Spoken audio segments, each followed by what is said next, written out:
আমাদের গৃহে অনেক কক্ষ রয়েছে, কিন্তু এমন কি আছে যে একটাই থাকে? আমাদের গৃহের দ্বার। এমন কেন হয়? অনেক দ্বার তো থাকতেই পারে। ভেবে দেখুন, একটা বিশাল ভবন রয়েছে, তার চতুর্দিকে অনেক দ্বার আছে। ভালোই হবে, যাতায়াত করতে সুবিধা হবে, কিন্তু এমন আমরা কেন করি না? এবার আপনি বলবেন যে এটার উত্তর তো সহজ। যতগুলো দ্বার থাকবে ততজন দ্বারপালও থাকবে। কে কখন কোথা থেকে আসবে, কোথায় চলে যাবে সেদিকে খেয়াল থাকবে না। চুরির সম্ভাবনাও বেড়ে যাবে। যাক, এই বিষয়ে অন্তত আপনি বোঝেন। সেই জন্য আপনার গৃহে একটাই দ্বার রয়েছে। কিন্তু আপনার মনের বিষয় কি জানেন? আপনার মনেও কি কোনো দ্বার আছে? নেই? তার মানে যে কোনো ব্যক্তি যেখান থেকে খুশি আসতে পারে, আর আপনার মনে যা খুশি প্রবেশ করিয়ে চলে যেতে পারে। কোনো বাধার সম্মুখীন না হয়ে কোনো ব্যক্তি আপনার মনে যা কিছু প্রবেশ করিয়ে চলে যাবে, তা সে আমাদের পক্ষে শুভ হোক, অশুভ হোক বা যতই ঘাতক হোক না কেন।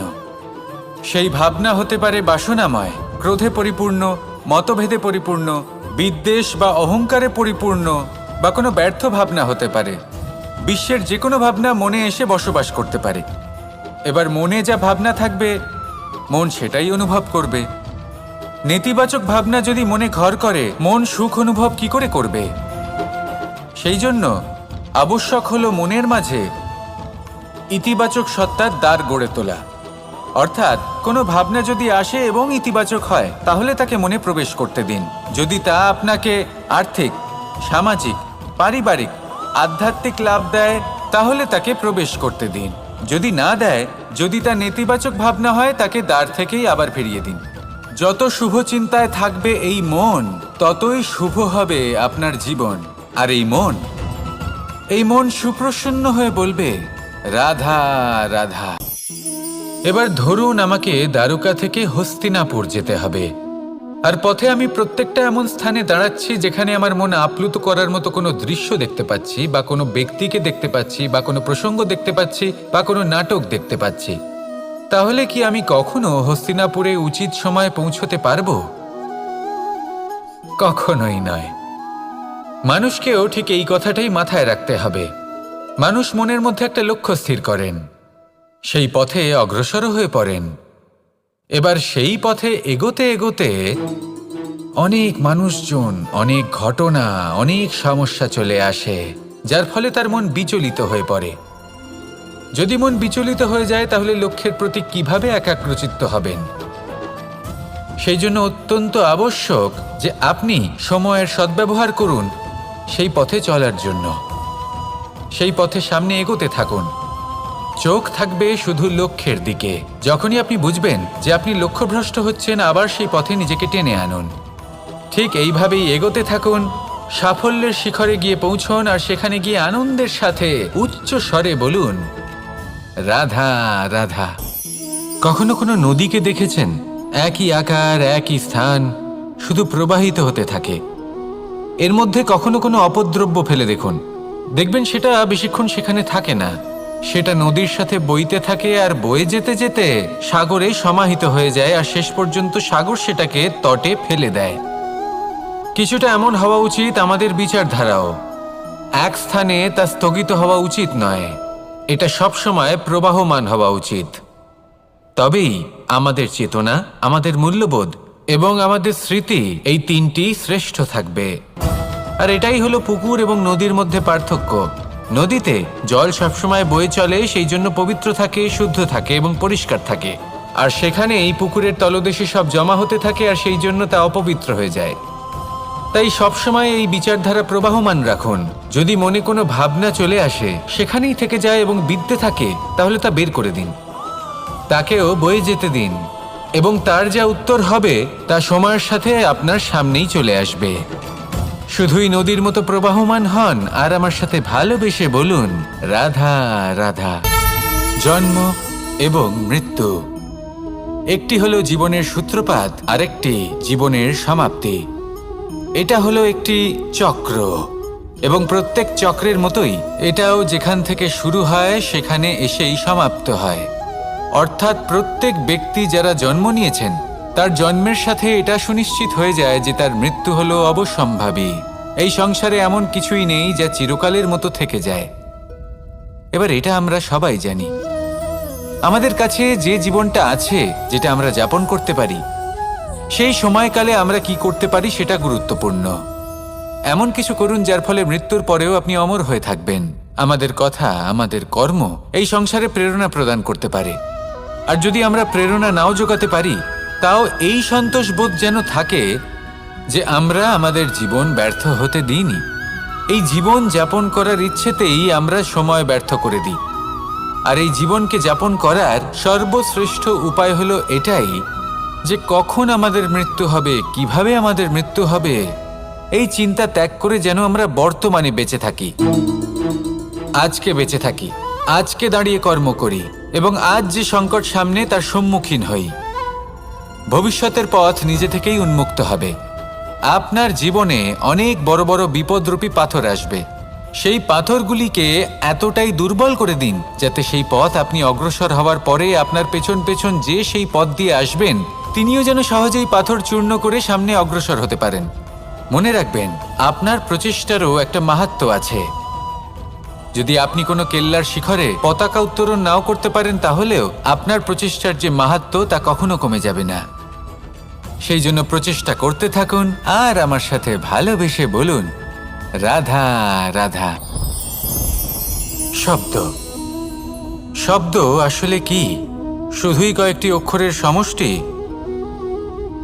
নাকি আমাদের বাণী? এই শব্দ এমন এক শক্তি যা কাউকেই নিজের বশবর্তী করে ফেলতে পারে। শব্দ এমন এক অস্ত্র যা কাউকে ক্ষত বিক্ষত করে দিতে পারে। এই শব্দ হলো একটি নাদ স্বরূপ যা কোনো ঘুমন্ত ব্যক্তিকেও জাগিয়ে তুলতে পারে এবং নিজের লক্ষ্যের দিকে অগ্রসর করতে পারে। শব্দে এত শক্তি আছে যে কারোর মনে এতটা আঘাত দিতে পারে যে সে হয়তো জীবনে আর কখনো এগোতেই পারল না। তাহলে এই শব্দের প্রয়োগ খুব ভেবেচিন্তে করবেন। এবং এই শব্দের মতোই হলো নীরবতা। অনেক সময় এই নীরবতা আমাদের সহায়ক হয়ে ওঠে। অনেক সময় এটা আমাদের অনুশোচনাকে অনেক বেশি বাড়িয়ে তুলতে পারে। ভীষ্ম পিতামহ, অঙ্গরাজ কর্ণ যখন দ্রৌপদীর বস্ত্রহরণ হচ্ছিল তখন এনারা নীরব ছিলেন। দুর্যোধনের বিরোধিতা করেননি, ওকে বাধা দেননি। আর তারপর কি হলো সেটা আপনারা সকলে জানেন। দেখতে গেলে নীরবতা চুপ করে থাকা, কিন্তু যদি কোনো দুষ্টের সামনে চুপ করে থাকেন, যদি তার বিরোধিতা না করতে পারেন, তাহলে এই নীরবতাই অনেক বড় পাপের আকার ধারণ করে। মনে রাখবেন আর আমার সাথে ভালোবেসে বলবেন, রাধা রাধা। কখনো কখনো আমরা খুব ব্যথিত হয়ে পড়ি। আমরা নিজেদের পরিবারের জন্য এত কিছু করি আর তারা আমাদের দেখলেই ভয়ভীত হয়ে পড়ে, আমাদের দেখলে বিরক্ত হয়। কখনো নিজেদের সন্তানকে বিকাশের পথে অগ্রসর করার জন্য আমরা তাদের উপর একটু জোর দিই যাতে তারা পরিশ্রম করে, কিন্তু সেই সন্তান আমাদের উপর বিরক্ত হয়ে পড়ে। কখনো সন্তানকে সঠিক শিক্ষা দেওয়ার জন্য আমরা তাদের কিছু সীমা নির্ধারিত করি, তখন সেই সন্তানের চোখে নিজেদের জন্য আমরা ঘৃণা দেখতে পাই। মানুষ কেন ব্যথিত হবে না? দেখুন, যখন সূচের দ্বারা আপনি বস্ত্র সেলাই করেন তখন সূচের আঘাত সেই বস্তুকে সহ্য করতে হয়, কিন্তু তাতে সেই সূচ বা আপনার উদ্দেশ্যে কোনো প্রভাব পড়া উচিত নয়, কারণ আপনি তো আপনার কর্ম করছেন, আর তাও পূর্ণ নিষ্ঠা ভরে, এবং অবশেষে আপনার উদ্দেশ্য শুভ প্রমাণিত হবে। তাই কেউ বিরক্ত হচ্ছে বলে বা কারোর চোখে নিজের প্রতি ঘৃণা দেখার ভয় কখনো পিছিয়ে যাবেন না। কষ্ট না করে বিকাশ সম্ভব নয়। কর্ম করতে থাকুন, সব কিছু শুভ হবে। আসুন আমার সাথে ভালোবেসে বলুন, রাধা রাধা। সিংহ। কথায় আছে সিংহ হলো বনের রাজা, কিন্তু যখন সিংহের তথা বনের রাজার খিদে পায় তখন তাকেও বাইরে এসে কর্ম করতে হয়। কোনো হরিণ নিজে সিংহের সামনে এসে এটা বলে না যে, আরে আপনি হলেন বনের রাজা, আপনি আমাকে ভোজন রূপে গ্রহণ করুন, আমি নিজের প্রাণদান করতে প্রস্তুত রয়েছি। এমন তো কখনোই হয় না। সিংহকে গুহা থেকে বাইরে বেরোতেই হয়, বনে ঘুরে বেড়াতে হয়, ধৈর্য ধরতে হয়, বিভিন্ন ধরনের পরিশ্রম করার পরেই তার ক্ষুধা নিবারণ হয়। হরিণ নিজে থেকে তার কাছে চলে আসে না। সেইভাবেই জীবনে কি সাফল্য আমাদের কাছে নিজে থেকে হেঁটে আসে? কখনোই আসে না। ততক্ষণ আসে না যতক্ষণ না আমরা পরিশ্রমের পথে চলা শুরু করছি। পরিশ্রম করতে থাকুন, এই পরিশ্রমের পথে অগ্রসর হতে থাকুন। যতক্ষণ আপনি পরিশ্রমের পথ ধরে এগোতে থাকবেন, সাফল্য আপনার কাছে আপনা আপনিই চলে আসবে। তাহলে জীবনে নিরন্তর প্রয়াস করুন, পরিশ্রম করতে থাকুন, সাফল্য লাভ করুন। আর আমার সাথে ভালোবেসে বলুন, রাধা রাধা। ক্রোধ আপনার অন্তরের আরও একটা শত্রু। এই ক্রোধ আসলে কি? আপনার মনের এক ভাবনা, যা আপনার মনেই উৎপন্ন হয়। এই মন আত্মার সাথে যুক্ত থাকে। এখন একটা ভাবনা যা আত্মার সাথে যুক্ত থাকে, তাকে অনুচিত কেন বলা হয় সেটা বোঝার চেষ্টা করুন। ক্রোধ কখনো কখনো জরুরি হয়, বিশেষ রূপে তখন যখন আপনি সঠিক পক্ষে দাঁড়িয়ে রয়েছেন এবং সামনের ব্যক্তি অধর্মের পক্ষে রয়েছেন আর বিনম্রভাবে মানছেন না। যেমন শ্রীরাম ক্রুদ্ধ হয়েছিলেন সাগরের ওপর, ওটা উচিত ছিল। আর তা ততক্ষণই উচিত যতক্ষণ আপনি ক্রোধকে নিয়ন্ত্রণ করছেন। যদি ক্রোধ আপনাকে নিয়ন্ত্রণ করতে শুরু করে, তাহলে পরিস্থিতি এমনও হতে পারে, ধরুন একজন ব্যক্তির প্রতি ক্রোধের কারণে আপনি তার ক্ষতি করতে চান। আপনি একটা কয়লা হাতে নিলেন, আর সেই কয়লা সামনের ব্যক্তির ক্ষতি করার পূর্বে আপনার হাত জ্বালিয়ে দেবে। ব্যাস, ক্রোধ এটাই করে। সর্বপ্রথম আপনার ক্ষতি করে, আপনার বিবেক হরণ করে নেয়, আপনি আপনার নিয়ন্ত্রণ হারিয়ে ফেলেন আর সবকিছু নষ্ট হয়ে যায়। বেশিরভাগ মানুষ ক্রোধে এমন সিদ্ধান্ত নেন যে সেটা তাদেরই বিনাশের কারণ হয়ে দাঁড়ায়। আর কিছু মানুষ বলেন যে আমাদের জীবনে এত যন্ত্রণা আছে, এত সংকট আছে যে ক্রোধ উৎপন্ন হবেই। আর এরকম সময় এটাই উচিত হবে যে আপনি নিজেকে ক্রোধের থেকে দূরে রাখুন আর তারপর সমস্যার নিবারণ করুন। আর এই নিবারণই আপনার জীবনকে একটা শ্রেষ্ঠ স্তরে পৌঁছে দেবে। তাহলে ক্রোধ থেকে দূরে থাকুন, সুপ্রসন্ন থাকুন, আর আমার সাথে ভালোবেসে বলুন, রাধা রাধা। বর্ষা কখনো অনুভব করে দেখেছেন এই বর্ষা? আকাশ থেকে বর্ষার ফোঁটা ঝরে পড়ে, মিষ্টি ফোঁটা, শীতল ফোঁটা, মনকে পবিত্র করে তোলে, ধরিত্রীর তৃষ্ণা নিবারণ করে, আশপাশটা সবুজে ভরিয়ে তোলে। এবার এই রকম জল আমরা কুয়ো থেকেও পেতে পারি। যদি আমরা ভেবে দেখি যে বর্ষা এবং কুয়োর জলের মধ্যে পার্থক্য কি, তবে পার্থক্য আছে। পার্থক্য হলো ভাগ্য এবং কর্মের। বর্ষা হলো ভাগ্য। প্রকৃতির যখন ইচ্ছে হবে তখন বর্ষা হবে, কিন্তু কুয়ো আমরা এমনি এমনি পাই না। কর্ম এবং পরিশ্রমের দ্বারা একে প্রাপ্ত করতে হয়। এই ধরিত্রীকে খুঁড়তে হয়, অনেক ঘাম ঝরাতে হয়, তবেই আমরা একটা কুয়ো প্রাপ্ত করতে পারি। এবার এই বর্ষা, এটা সারা বছর হয় না, কিন্তু কুয়ো এটা বছরের পর বছর আমাদের তৃষ্ণা নিবারণ করে। এবার এর থেকে আমরা কি শিক্ষা লাভ করি? এটাই যে আপনি ভাগ্যের ওপর বিশ্বাস রাখুন, কিন্তু নিজের কর্মের ওপর আস্থা রাখুন। কারণ কর্ম এবং পরিশ্রম আপনাকে এই সংসারের যে কোনো শিখরে পৌঁছে দিতে পারে। তাহলে নিরন্তর প্রয়াস করুন, কর্ম করুন, আর আমার সাথে ভালোবেসে বলুন, রাধা রাধা। এই সংসারে বড়ই বিচিত্র এক শব্দ আছে, মূল্য।